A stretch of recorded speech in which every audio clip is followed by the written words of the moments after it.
लग्नानंतर होईलच प्रेम मालिकेच्या आजच्या भागामध्ये आपण पाहणार आहोत की आता काव्या ही जीवाला म्हणत असते की मला सांग जीवा, आपल्या रूममध्ये जे काही फोटोज होते ते कुठे गेले. जीवा म्हणत असतो की मलाच माहीत नाही. त्यावर काव्या जीवाला म्हणत असते की मिथून काका यायच्या आधी या आपल्या फार्म हाऊसवर कोण आलं होतं सांग मला. त्यावर जीवा म्हणतो की खरंच मला माहीत नाही, मला जर माहिती असलं असतं तर मी तुला सांगितलं असतं. तर त्यानंतर काव्या जीवाला म्हणत असते घे माझी शपथ. त्यावर जीवा काव्याची शपथ देखील घेतो. त्यावर काव्या आता म्हणत असते की बरं, तू माझी शपथ खोटी घेणार नाही, पण काही झालं तरीसुद्धा आपल्या नात्याचं सत्य आज मी सगळ्यांना सांगणारच आहे. तेवढ्यातच खालून आता पार्थ आणि त्याचसोबत नंदिनी त्यांना हाक मारून बोलवून घेतात. त्यावर काव्या आणि जीवा तिकडनं जायला निघत असतात. तर त्यावर आता काव्या ही लगेचच सांगू जीवाला की आज काही झालं तरी मी शांत बसेन, पण 12 वाजून गेल्यानंतर बघ कसं मी धमाका करते ते. इकडे मात्र आता सगळेजण गप्पा मारत असतात. त्याच वेळेला आता या फार्म हाऊसवर वेगवेगळ्या प्रकारची झाडं लावलेली आहेत असं देखील मिथून काका जे आहेत ते आता सांगू लागतात. त्यावर नंदिनीला खूप जास्त हसू येत असतं, कारण मिथून काका खूप छान हुबेहूब वर्णन करून दाखवत असतात. आणि त्याच वेळेला आता हे सगळं वर्णन ऐकल्यानंतर तिथे आता आलेला असतो तो म्हणजे जीवा आणि त्याचसोबत काव्या सुद्धा. जीवा आणि काव्या तिथे आल्यानंतर इकडे मात्र आता काव्या म्हणत असते की ह्यांचा फार्म हाऊस किती मोठा आहे ना, आणि त्याचसोबत आम्ही त्याबद्दलच थोडं बोलत होतो. त्याच वेळेला आता पार्थ म्हणत असतो की थोडं कौतुक पण होऊन जाऊ देच. त्यावर आता काव्या म्हणत असते कौतुक तर होणारच ना. त्याच वेळेला आता इकडे मात्र जे मिथून काका असतात ते म्हणत असतात की खास करून या फार्म हाऊसवर जास्त करून आमचा जीवाच येतो, कारण जीवाचा फार्म हाऊस खूपच जवळचा आवडीचा आहे आणि त्याचसोबत याचं कामसुद्धा त्यांनीच केलेलं आहे आणि इथे येऊन तो तासनतास फोनवर बोलत असायचा हे देखील आता सांगितलं जातं. त्यावर तासनतास फोनवर नक्कीच हे गर्लफ्रेंडसोबत बोलत असतील असं काव्या म्हणू लागते. त्यावर नंदिनी आता जीवाच्या समोर म्हणू लागते काव्याला की काव्या हे सगळं तू काय बोलतेस. त्यावर काव्या म्हणते की काय झालं, का नाही बोलू शकत आहे मी, जे आहे ते आहे ना. तर त्यानंतर मात्र आता काव्या सगळ्यांना सांगायला चाललेली असते, मात्र ते जीवा आडवा येतो आणि जीवा म्हणत असतो की थांबा, मला ना जरा तुमच्याशी बोलायचं आहे. ते म्हणजे तुम्हा सगळ्यांचे ना आभार मानायचे आहेत, म्हणजे तुम्ही सगळ्यांनी मिळून मला एक छान असं सरप्राईज दिलात ना म्हणून. त्यावर आता इथे मिथून काका सांगू लागतात की त्या दिवशी जे काही झालंय ना त्यामध्ये आम्ही सगळ्यांनी हे मिळून प्लॅनिंग केलेलं आहे, म्हणजेच नंदिनी आणि त्याचसोबत मालिनी का चेस खेळत होते ना तेव्हाच आमचं हे सगळं प्लॅनिंग सुरू होतं. ही गोष्ट आता जीवाला कळलेली असते आणि त्यानंतर आता मिथून काका म्हणू लागतात की इथेच आपण जर गप्पा मारत बसलो ना तर उशीर होईल. आज मटणाचा रस्सा आणि त्याचसोबत मस्तपैकी भाकऱ्या करायच्या आहेत आणि इथे वेळ नको वाया घालवायला, आपण तयारीला लागायला हवं असं देखील मिथून काका बोलू लागतात. त्यावर पार्थ, नंदिनी आणि मिथून काका जातात. तर इकडे मात्र काव्याने जीवाचा हात धरलेला असतो आणि ती म्हणू लागते की काय रे, मी आता सांगत होते तर मला मध्येच अडवलंच कशाला, तुला काय वाटतं हे सगळं केल्यामुळे मी काही सांगणार नाही आहे का, काही झालं तरी सगळ्यांसमोर मी सत्य आणणारच आहे असं देखील काव्या आता जीवाला म्हणू लागते. त्यावर जीवा काव्याकडे पाहतच राहतो, मात्र काव्याने आता जीवाला सांगितलेलं असतं की तुझा वाढदिवस उद्या सुरू होणार आहे ना, म्हणजे रात्री 12 नंतर, मग माझ्याकडे भरपूर वेळ आहे.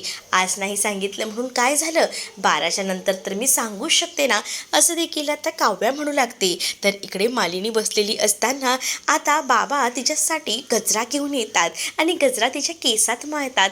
त्यावर मालिनी आई म्हणू लागते की हे काय आहे, आपल्या लग्नाला 1 महिना नाही झालेला आहे, तुम्ही हे गजरा वगैरे आणताय. त्यावर बाबा म्हणतात मग काय झालं, मी या वर्षात तो सुद्धा रोमॅन्टिक होऊच शकतो ना, मी माझ्या बायकोसाठी गजरा आणलाय आणि तो सुद्धा आवडीने. पण इथे मालिनी जे असते ती एका वेगळ्याच विचार ठरवलेली असते, कारण गुरुजींनी तिला जीवाला आगीपासून धोका आहे हे सांगितलेलं आहे. तेव्हापासून आता मालिनीच्या डोक्यात भलतेच विचार सुरू असतात. इकडे मात्र आता बाबा जे जे काही बोलत असतात त्या गोष्टीकडे खरं तर मालिनीचं लक्ष नसतं. मालिनी आता बाबांना सांगू लागते की आज गुरुजी आले होते आणि त्यांनी त्यांना मी पार्थ आणि जीवाची पत्रिका दाखवली. त्याच वेळेला जीवाच्या पत्रिकेत त्यांनी मला असं सांगितलं आहे की जीवाला आगीपासून धोका आहे, त्यामुळे मला जीवाची खूप जास्त काळजी वाटते. तर इकडे मात्र आता काव्या एकटीच रूममध्ये असताना नंदिनी तिथे येते. नंदिनी आता काव्याला म्हणत असते की काव्याचं काय चाललंय, एकटीच का बसलेस, चल ना एन्जॉय करूया आपण. आणि तसंही मी आता मटण बनवायला ठेवलंय, जास्त तिखट केलं नाही का माहिती का, कारण जीवाला तिखट जास्त आवडत नाही ना, मग उगाच त्यांना त्रास नको म्हणूनच. आणि तू इथे काय करतेस. त्यावर आता काव्या म्हणत असते की काय चाललंय का ताई तुझं, सारखं सारखं जीवा जीवा. त्यावर आता जीवाला वाढदिवसाचा सरप्राईज मला द्यायचा आहे असं देखील नंदिनी आता बोलू लागते. त्यावर आता काव्या म्हणत असते की अजून काही सरप्राईज द्यायचंय. त्यावर आता लगेचच नंदिनी बोलू लागते की मी एक सरप्राईज देणार आहे, पण मी तुला जर सांगितलं तर तू माझ्यावर हसणार नाहीस ना. तर आता काव्या म्हणत असते नाही हसणार, सांग ना मला काय ते. तर आता नंदिनी सांगत असते की मी जीवासाठी कविता बनवली आहे आणि तीच त्यांना मी वाढदिवसाला भेट म्हणून देणार आहे. आणि ही गोष्ट जेव्हा आता काव्याला समजते तर काव्याला धक्काच बसतो. तर नंदिनीला जीवासोबत घालवलेले सगळे क्षण आठवतात. तर काव्या विचार करते की आणि तिला म्हणू लागते की बघ ना ताई, जे प्रेमात असतात ना तेच कविता लिहितात, तू जीवाच्या प्रेमात वगैरे पडलीस की काय. त्यावर मात्र नंदिनी म्हणत असते की प्रेमात पडले की नाही हे माहीत नाही, पण आमचं मैत्रीचं नातं हे खरंच खूप छान आणि योग्य त्या मार्गावर आहे, त्यामुळे मलासुद्धा वाटतं की त्यांच्यासाठी छान अशी कविता बनवावी. तर त्यावर इथे मात्र आता काव्या ही बोलू लागते की तुला काही कळतंय का, तुमच्या लग्नाला 1 महिना झालाय, तू वेगळी चौकशी केली आहेस का, यांची लग्न आधी काही गर्लफ्रेंड वगैरे होती का, कारण तू बघितलंस ना मिथून काका म्हणत होते की हे इथे लॉनवर येऊन फोनवर बरेच वेळ बोलायचे, मग ते कोणाशी बोलायचे याचा विचार तू कर ना.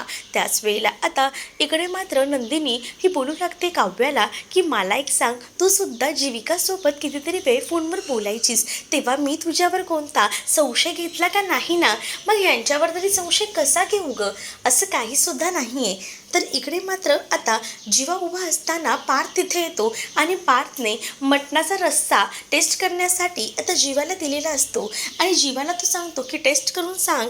त्यावर जीवा म्हणत असतो की हो मी टेस्ट करतो आणि त्यानंतर तो म्हणू लागतो की मी तुझ्या आणि काव्याच्या आवडीची डिशसुद्धा आता एक बनवणार आहे आणि असं बोलून तो तिकडनं निघून जातो. तर इकडे मात्र जीवाला खूप टेन्शन आलेलं असतं की त्याच्याबरोबर काव्याचं नाव घेतलं की त्याला एक वेगळंच टेन्शन येतं. जीवा आणि काव्या हे नाव घेतल्याबरोबरच तर आता मिथून काका तिकडनं जात असतात.